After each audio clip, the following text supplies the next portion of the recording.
What up, Ring Crew Army, and welcome back to a brand new episode of the Square Circle Podcast. I am your host, Marie Shadows, and on this very special episode of the Square Circle Podcast, I will be going over AEW Rampage, the debut episode of AEW Rampage. It was only an hour long, so this is not going to be a really long podcast. There's some points I need to get across, especially with the opening match being Christian Cage versus Kenny Omega for the TNA and Impact titles. And then from there, we'll go into Miro versus Fuego Del Sol. And then from there, we'll go into the main event, a women's main event, Red Velvet versus Brit Baker. And for the record, AEW does not need 4 people on commentary during AEW Rampage. All right, so let's jump right into the first match. Christian Cage had the ultimate opportunity to take on Kenny Omega for the TNA and Impact titles. This was an amazing match, back and forth. The crowd was wild. The crowd was definitely hot.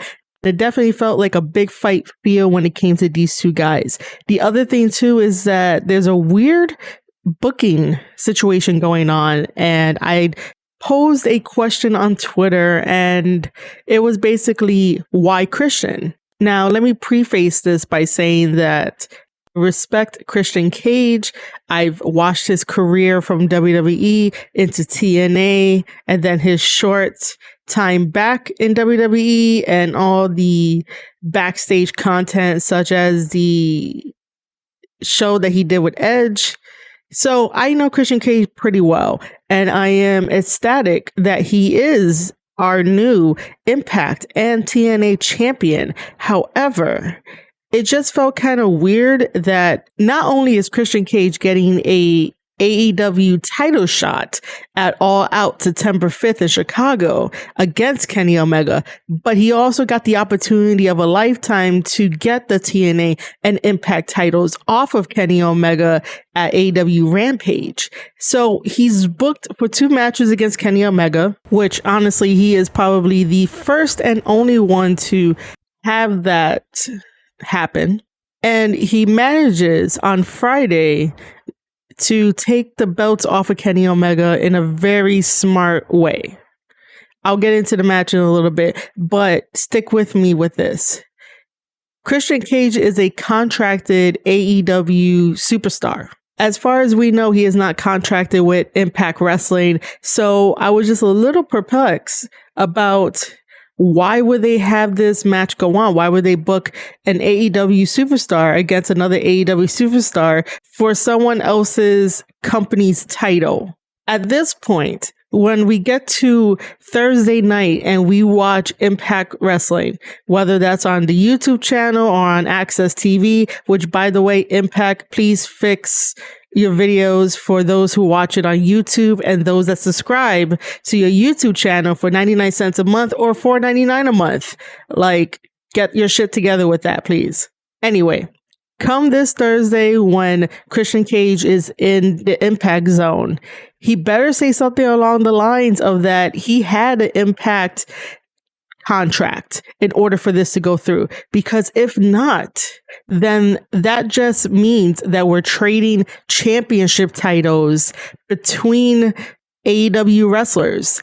In order to make this story work and make it believable, which I'm not trying to discredit Christian for winning the championship titles, I'm not trying to bury the groundbreaking win that he has over Kenny Omega by dethroning him of the Impact and TNA championship titles. It's the fact of, why would you have an AEW wrestler versus an AEW wrestler rather than an Impact wrestler versus an AEW wrestler to take the belts home back to Impact Wrestling? As far as I've seen on the surface level when it comes to this partnership that Impact has with AEW, AEW is keeping Impact afloat.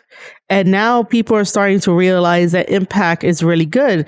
And that's only been in recent years that they decided to turn around and make it as good as they can. And because they had Kenny Omega at the forefront, it kind of helped them out. However, story-wise, nothing is making sense. I've said it before on my podcast that Impact Wrestling should have been extremely frustrated, extremely angry, and don't really want to work for Scott D'Amore if Scott D'Amore is just going to let things happen. Let Kenny Omega do whatever he wants because he's their champion, rather than getting upset and trying to fire up the home guys to try to take the belt off of Kenny Omega. Because if this was territory days, and we all know that Ric Flair was very prominent in winning other championship belts, taking it around. But you always knew that the champion of the company that he took the belt from will always be angry and go on this chase to take out Ric Flair and bring the belt back home. There's nothing of that in this whole partnership between Impact and AEW. It just feels like Impact was like, okay, Kenny Omega has the belts. We can't really do anything. We're not really going to get hyped for it. We're not really going to get angry for it. We're going to let it ride it out. Moose should have been at the forefront and the one commanding the ship with the anger to go and try to take the belt off of Kenny Omega. Because first of all, you come into someone else's company, take the belt, leave, go back to your company and be like, yeah, I'm the shit, and not really face anybody because you're like, oh, I'm protected. So don't get me wrong, Kenny Omega has put on phenomenal matches with Moose and Sami Callihan, but there's always that factor of the super elite always being in his corner, so that way he can continue to be their champion. But the one thing that has been missing throughout this whole entire story is that no one from Impact has decided to go into AEW and start fucking up everybody until they get Kenny Omega alone and injure him, so it can lead up to an eventual maybe dropping the belt or actually having a match where an Impact superstar brings the belt home. And again, not to discredit Christian, because Christian did make his home in the Impact Zone, and I'm really happy that he got the belt. But just looking at it from a bigger picture standpoint, why wasn't it not an Impact wrestler to do it? So like I said a little bit earlier, if Christian does not deliver some type of line to connect the dots in this weird story, it's going to fall through. And as much as Christian's fans are excited and happy that he is the champion of Impact, long term, it's really going to look back on it and be like, why didn't they really flesh that out? You know, he just became champion. He's an AEW superstar, but not technically a Impact superstar. So if he does say that he also had a contract for Impact Wrestling and that he anticipated all of this, and this is why he came to AEW to dethrone Kenny Omega, because he could not sit at home and watch Impact fail. He couldn't watch Impact just sit on the sidelines while Kenny Omega did whatever he wanted. See, that's how you tell a story. You're basically bringing your hometown hero back into the fold of professional wrestling. And the simplest way to do that is by having Christian Cage mention something along the lines of what I previously said.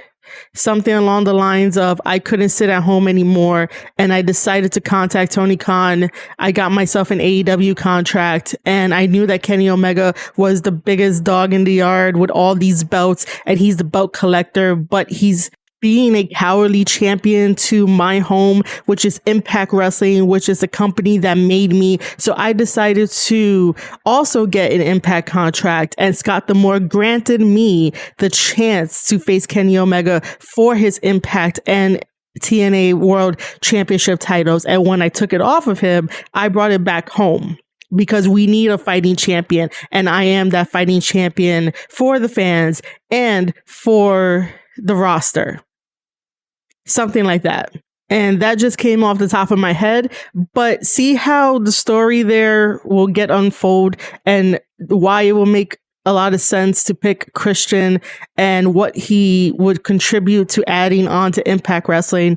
Like, that's the kind of storytelling that we need when this partnership is wacky between AEW and Impact Wrestling.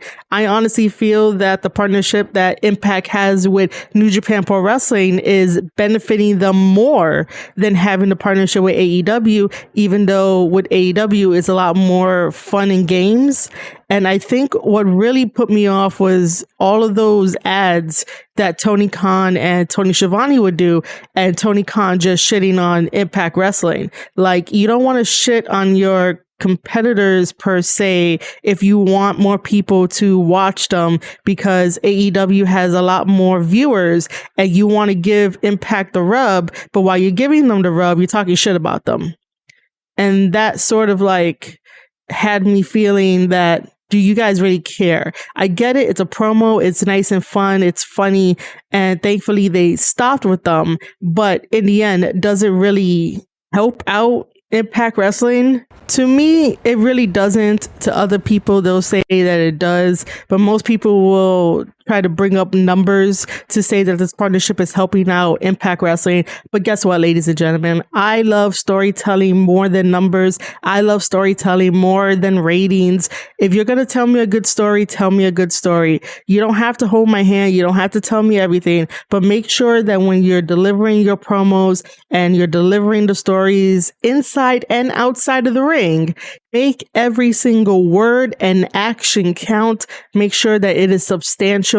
Do not give me air. Do not give me bullshit. Make sure to give me substantial artwork for my podcast episodes. Now, let me talk about the match for a little bit. Like I said, it had that big fight feel. The highlights of the match was definitely that kill switch on the chair. And this is where more storytelling comes into play. First of all, I am getting a little tired of how they're doing the distractions, because the Good Brothers also do distractions the same way that we saw during that match between Kenny and Christian. And we have to do something different about the distractions. It can't be the same old formula that they're falling into. So Don Callis gets up on the apron, distracts the referee. Kenny Omega calls out the Young Bucks. The Young Bucks come strutting out with a chair.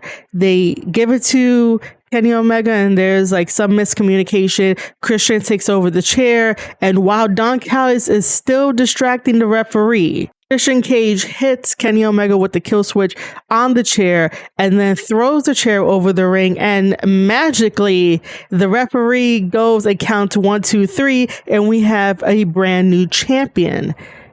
Now, why does Don Callis still need to distract the referee when he could have just dropped down and yelled at Christian so that way the referee can turn his attention to Christian, seeing him use the chair, and get the match as a DQ to save Kenny Omega from losing the championship titles? Because I do not think they have that rule in place where if it's a DQ, the title changes hands. I don't think they do. But that would have been a smarter way, because then Christian could use the promo I said earlier in the podcast where he mentions that Kenny Omega is a coward and Kenny Omega needs the help of his friends in order to retain championship titles.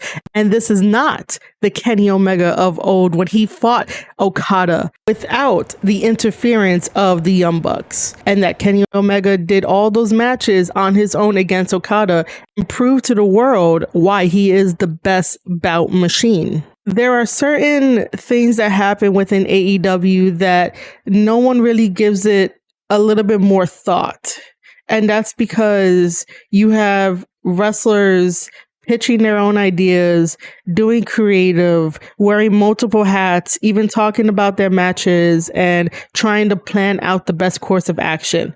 Sometimes you need an outside source, such as myself, Marie Shadows, to tell you guys, this is how it looks like on the surface. This is how it's going to look if somebody was looking from the outside in. And this is how it's going to look if someone was looking from the inside out. Sometimes you need that voice of reason that's not completely in the business. And when I say that, meaning as a wrestler, because I do not wrestle, I tried taking bumps. The only thing I like about professional wrestling, if I was in a ring, was just running the ropes. That's just me personally. But for me to take bumps and do everything that wrestlers do, I don't. So that's why I'm on the outside looking in, and I can definitely tell that the decisions that they make in terms of storylines and progressing storylines are not 100% there. I'm all for a slow burn storyline. I'm all for a long-term storyline. But if you're going to give me crumbs at this point, then stop what you're doing. Give me something substantial so I can be excited to tune in for next week. Give me something substantial so I can talk about it and break it down and be like, okay, we could probably go here because of this one memory that you guys forgot. And we could jump off of there. I'm all about connecting the dots, and I'm all about having a good time while watching professional wrestling. Give me a good story and I'll be entertained. The whole thing about AEW not using DQs to their advantage is sort of going to hurt certain storylines in the process.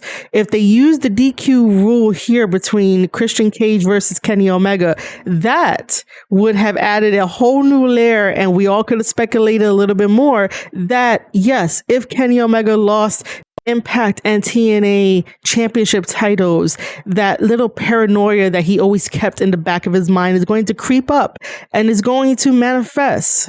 And eventually he's going to blame the Young Bucks because the Young Bucks brought out the chair. But guess what? All is going to be forgiven because they're best friends.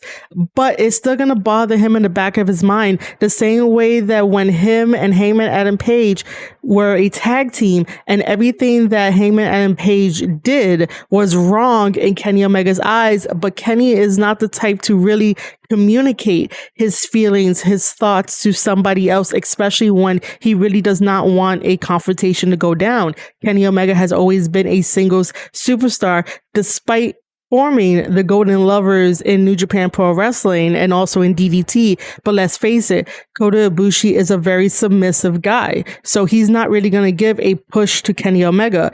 Hangman Adam Page, being the once tag team partner to Kenny Omega, will give him pushback because Hangman Adam Page doesn't take any shit. So he gives him that pushback. Kenny Omega just accepts it, doesn't really communicate as well. Both of them really didn't communicate as well. And this is how we got to this point. Kenny Omega has always been great as a singles wrestler. The only reason why he has the backup is because it's a protective state. It's a safety net. He could show us he's the best in the world, but he could do it with the safety net and then still pass it along as being best in the world. So I hope that this is the next layer because he lost the championship titles to Christian Cage. I hope that we eventually see cracks in Kenny Omega coming to fruition. And let's just fantasy book the fact that if the match did end in a DQ and Christian Cage goes along the route of, I always knew Kenny Omega as a coward to hold those championship titles for Impact Wrestling and that he's not really a true champion, there's still going to be some cracks in the armor of Kenny Omega, but not as greatly as blaming the Young Bucks for his loss. Either way, BTE is probably going to be a must-see today, Monday, August the 16th, while I'm recording this. I may or may not watch it. Kind of stopped watching BTE because I did not want to feel like I was being belittled by the new characters that the Young Bucks are playing. So where does this leave Hangman Adam Page? Because he's taking some time off and this slows down everything in terms of storyline, which I really don't like. I honestly think that Hangman Adam Page should be dethroning Kenny Omega at Full Gear. And now we have some time to build that up because that's coming in November. September, we have Christian Cage versus Kenny Omega again, but this time for the AEW World Championship title. But if Hangman Adam Page can study some old material of Kenny Omega and study this Christian Cage match, that might help Hangman Adam Page in the process to see where psychologically Kenny is, break down the armor a little bit more, and thus become AEW champion. I honestly think I am tired of this long-term storytelling of a complicated friendship, and I think I really want it to end. So that way there's a breather and then something new can happen and we just go on to something else. But because it's been told for so long, and honestly, this whole friendship story really started in Ring of Honor and in New Japan Pro Wrestling. So this started back, I want to say 2016, 2017 as like the official start. And then now we're here in 2021 with the same complicated storyline. And I really do think that I really want this to end already. I don't see Hangman Adam Page evolving, and he's evolving way too slow for a wrestling character. There's certain layers that need to be added on to his character to make it a little bit more aggressive rather than empathetic or afraid of the unknown. Oh, everybody's afraid of the unknown. Even I'm afraid of the unknown. I'm not going to deny that. But the fact that you have so-called friends screw you over time and time again, wouldn't that make you a little frustrated? Wouldn't that make you get aggressive and you want to take your anger out? And the best way to do it is through wrestling, because wrestling is such a universal language that both you and your competitor can grow. You and your competitor can realize, oh, we're that damn good. And at the end, you could be like, I'm sorry for everything that I've done. And I understand that it was wrong, and make up, have sportsmanship, and shake hands. But so far, because Hangman Adam Page has went back to ground zero by leaving the Dark Order, what was the whole point for that arc? For him to have a good time and realize that eventually he has to come face to face with his unknown situation, with his fears against Kenny Omega. Why are you so intimidated by Kenny Omega, that is a normal human being? Yes, the best bout machine. He could still be beaten on his best day. It just really gets me frustrated that there's no character development in Hangman Adam Page, that we still go back to the same whiny thing, and it's the most slowest, slow burn storytelling I've ever witnessed. As much as I love these guys, I really do, and they're all talented and they're all creative, you need to put the foot on the gas a little bit more to help Adam Page grow into the wrestler that we all know he can be. Because if you want to put the championship title on him, he's going to have to grow some balls and get some responsibility and carry the company. The look and feel of what's currently happening with his character, I am not sure he might be a good fit to hold that AEW World Heavyweight Championship title. So let's see what happens. If anyone that is listening to this Square Circle podcast episode and you do not agree with my assessment or my opinions or facts, that's totally okay. You could definitely leave me a comment at Marie_Shadows or a voice message over at anchor.fm/Square Circle podcast. You could also find this on YouTube and on Patreon. Wherever you want to leave your comment, because I know that my rants sometimes incite people and people call me troll. It's okay. I think about the business in a different way than you do. I am not looking at this as a fan. I'm looking at this from a creative standpoint. And right now, character wise and character building to make it realistic and the most human-esque way, it's not hitting right now when it comes to AEW. All right, aside from all of that, let's get to the second match, which was Miro versus Fuego Del Sol.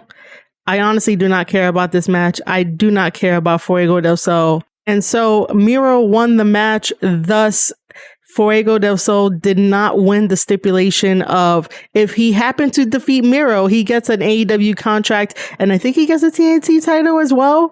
But regardless, even though Fuego did not win, they still gave him a contract.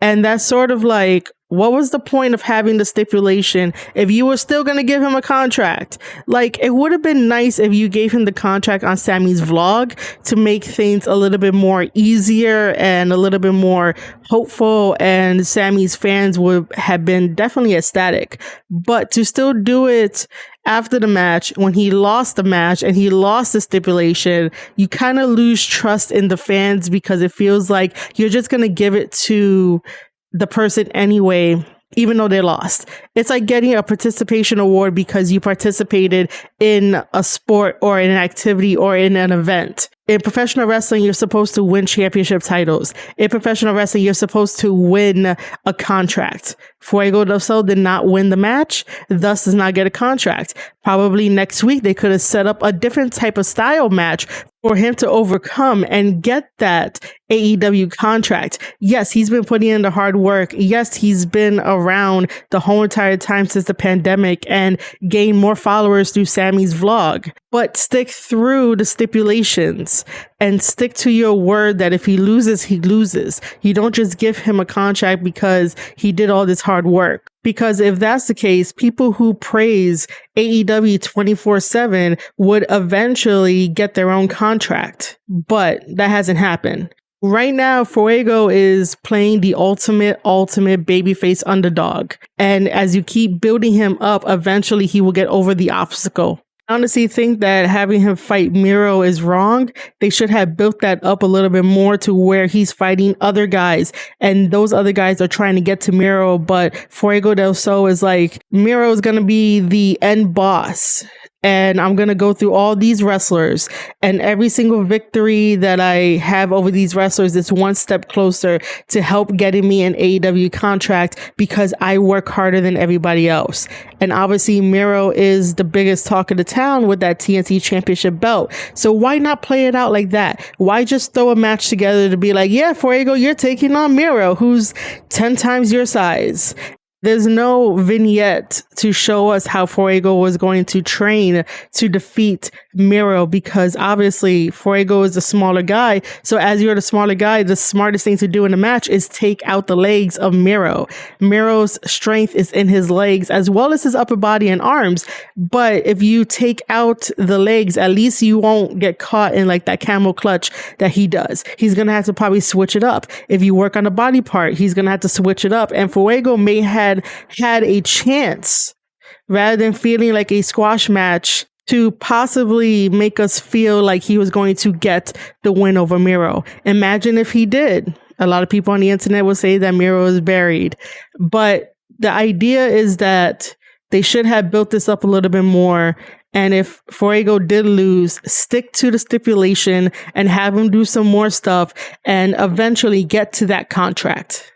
The main event of AEW Rampage had the AEW Women's Champion, Brit Baker, DMD, taking on Red Velvet. The build up to this was a little bit strange, but I'm going to bypass it. It's not that big of a deal. I actually do love the intensity that Red Velvet always shows when she comes out into the ring to do a promo or to get a feud started, as she's pretty damn good in the ring. Brit Baker has definitely evolved into a solid performer. She's amazing on the mic and she's also amazing in the ring. And this main event proved that the women can definitely main event a AEW Dynamite once TNT allows them to do this more often. And it definitely proved that they can carry the women's division. The only thing that I didn't like about the match is that the selling from Brit Baker wasn't always there with her hand. If you're going to keep your hand in a cast or a brace for longer than the healing time, at least make it seem as if like it really hurts. Britt will sell her wrist from time to time, but not always. And it looked like she was forgetting to sell it and it was okay to actually use it. It only came down to when she was trying to do the lockjaw that when it really hurt and when it really mattered because the camera was really focusing on both of them, she decided to reverse her own finisher and use her not dominant hand, which should be the left. And I really thought that reversal of her finisher was a really smart thing to do. Overall, the main event played out very smartly. Red Velvet was working on a body part of Brit Baker, the wrist, and Brit Baker was doing everything in her power to not let Red Velvet take advantage of the wrist. We saw a curb stomp. We saw amazing back and forth between the two ladies. So overall, it was a fantastic match. I just think that there are certain things to be tightened a little bit, especially if you're going to be playing the fact that your wrist is still injured and it still hurts. Little things count in professional wrestling, and that's what I love. So At the end of the match, we have Brit Baker winning and retaining the championship title by doing the lockjaw with not her dominant hand. And we see that Britt was going to still injure Red Velvet until Chris Statlander comes out, attacks Brit Baker. And then we have a surprise. Jamie Hayter comes back after a 2-year hiatus. And what I don't like is that commentary was trying to figure out who it was, and it took a little too long, and it just feels off.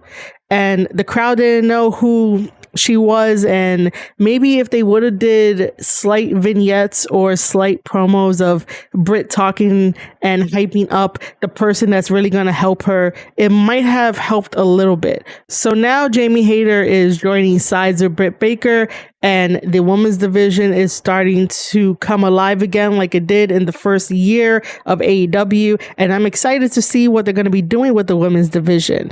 The women's division has always been a hit or miss depending on what happens.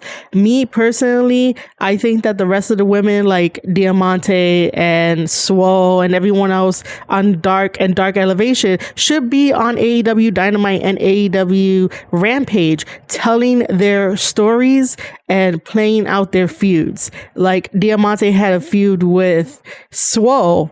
And why is that on Dark? That should be on Dynamite. That should be unfolding in front of millions of people watching at home. Not everyone is on YouTube. Not everyone is going to remember to watch wrestling on YouTube. People do not go on YouTube to really watch wrestling. People go on YouTube to find stupid shit. And if you're not doing stupid shit in wrestling, no one's really going to care.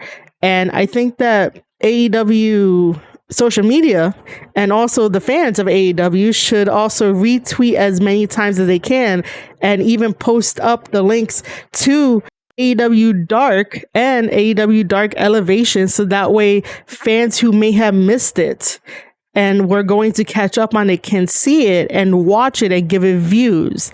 That's what we should be doing as a community if you guys want everyone in the world to watch Dark and Dark Elevation, rather than trying to keep it within your circle and your niches and not expanding it across the world.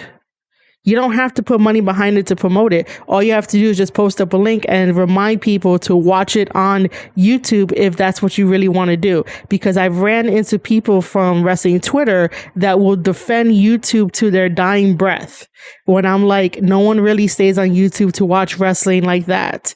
Unless you're someone like me who wants to focus on commentary and want to focus more on watching matches and breaking down matches for the world to hear, because that's what I love to do, then I'm in a different category. But the casual wrestling fan is not going to go on YouTube to watch AEW Dark Elevation, because that's not what they're going to do. They might end up seeing a video of WWE because WWE has such a huge footprint in the media world that they'll see it, but they're not going to like cling to the content of WWE 24/7 on YouTube.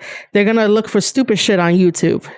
That's what casual fans would do. They'll look for stupid shit on YouTube. So you have to be smart about trying to attract the casual fans over to AEW and not just have AEW be for the hardcore fans.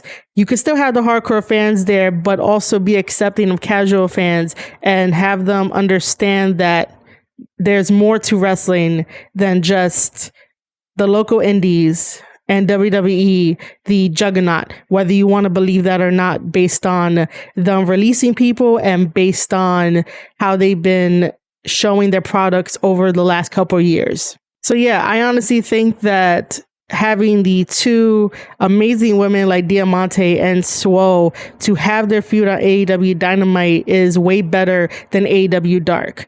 Everyone around the world is going to have an opinion about professional wrestling. It is a subjective art form, but this is how you learn and you grow. The same way that when you're on the indies and it's televised, you grow and learn and do your craft in front of people. This is theater. It plays out in real time.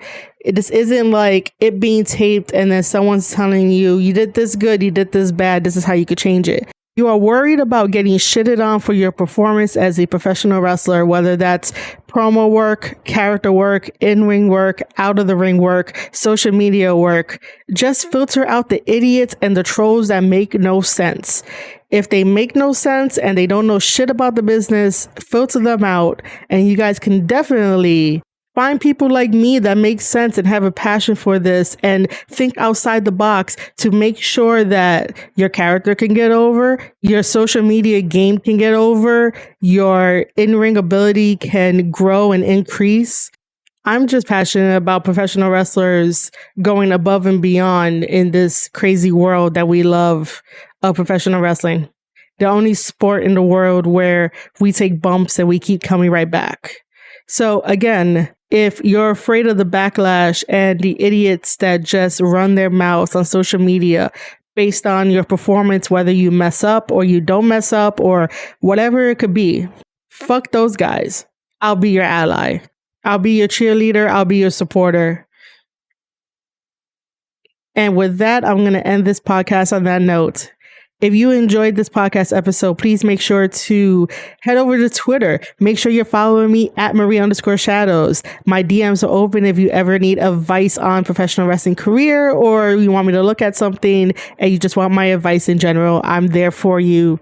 I'm there for all professional wrestling, no matter what. And while you're on social media, make sure to tell a friend that the Square Circle podcast reviews shows such as AEW, Impact Wrestling, New Japan Pro Wrestling, and at times talk about WWE.